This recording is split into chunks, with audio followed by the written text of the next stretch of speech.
Dr. Zhu from the Family Animal Hospital of Friendswood, explaining the vaccines.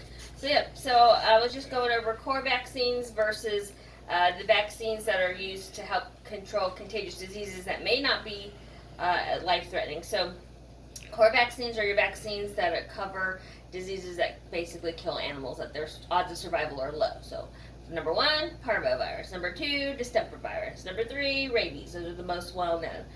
And so those vaccines, those diseases, because they're so serious and animals very rarely recover once they get them without very aggressive treatment and those sort of things, or some of them are just not curable at all because they're so serious, and also because, like rabies, they can be contagious to people.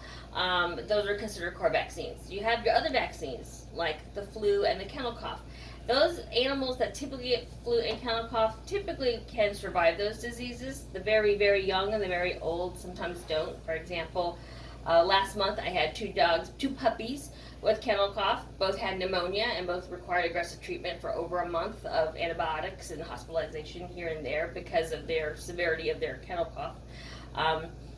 But your average dog that's a 2-year-old or a 3-year-old, if they get kennel cough, they'll probably just have an annoying hacking cough for 2 or 3 weeks and they get over it, kind of a thing.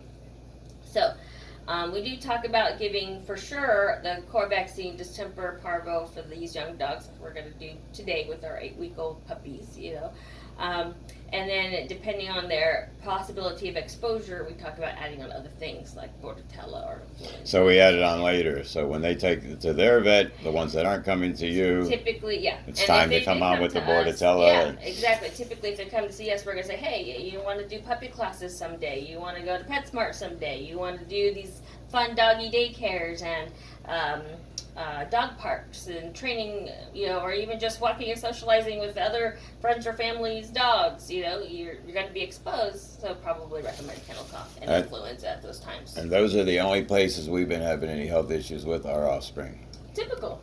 And boarding. It's just like kids when they go to daycare. My kid's never been sick. Do they go to daycare? Here it comes. Yeah. Here it comes. Yeah, if you've ever had those little ones. So, and the problem is once they're exposed, the vaccine doesn't do anything for them. The vaccine has to be given beforehand. So today we're doing core. Core, probably just distemper parvo at that time. They maybe weren't doing bordetella, kennel cough, okay. influenza.